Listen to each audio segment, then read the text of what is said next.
One of my biggest regrets this year is that I missed out on reviewing WandaVision, one of the most creative and probably also most enjoyable series I have recently watched. I promised myself I wouldn't do the same mistake with Loki, which is why I'm going one step further. I'm also giving you a mid-season review, apart from obviously the end of season review.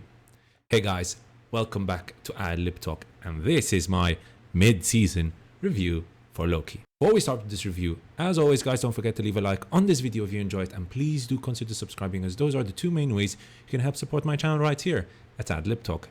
Cheers, and let's get right into that review. Okay, so Loki is set in the Marvel Cinematic Universe, obviously, and it is a continuation with the films of the franchise, basically taking place after the events we saw in Avengers Endgame.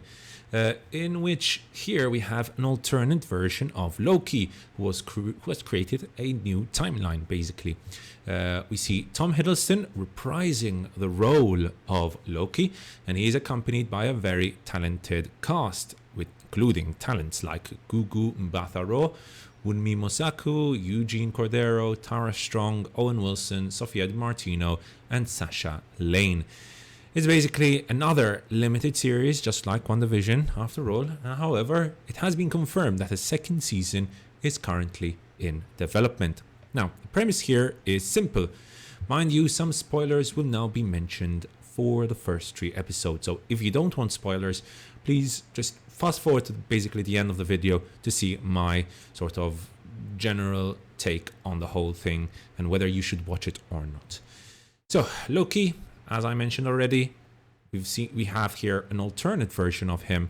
He's basically stolen the Tesseract, as we saw in Avengers Endgame, and this version of Loki, also called a variant, basically has traveled to the Time Variance Authority, which is basically this like bureaucratic organization which takes care of the timeline. Now, Loki was in the process of being erased from existence, at least this version of Loki, of course. However, one of the bureaucratic figures in this organization decided that maybe there's a chance for redemption for this variant of Loki, as they're currently facing a threat from another variant of Loki. And so they take him in and try and use him to take on this different variant, this different version of Loki. Now, this series is an interesting one. It's not as good as I think many people have painted it out to be. However, it is definitely saved by 2 main factors: the performances and the writing, which are both really, really good. Let's focus on the performances first. So Loki, as always, is witty. He's an enjoyable character to watch on screen. And Tom Hiddleston, he's such a great casting choice all those years ago. I don't know who chose him as Loki. Whoever did definitely deserves a massive, massive check. So, as always, Tom Hiddleston is the perfect, witty, mischievous god Loki. However, here he's also met his match. Mobius, acted by Owen Wilson, is more than capable of holding his own in this battle of wits, and they truly make a hilarious duo on screen. I think the duo here developed between Mobius and Loki is probably the best aspect of this whole series, basically.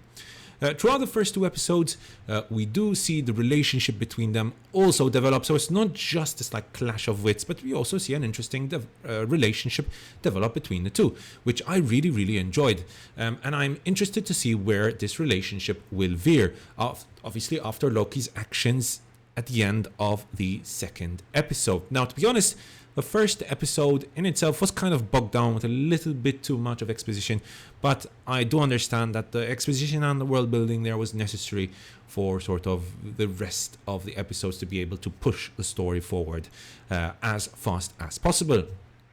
The first 2 episodes serve more as sort of character development we see for Loki and for Mobius, and also to see sort of an introspective study of the character of Loki himself.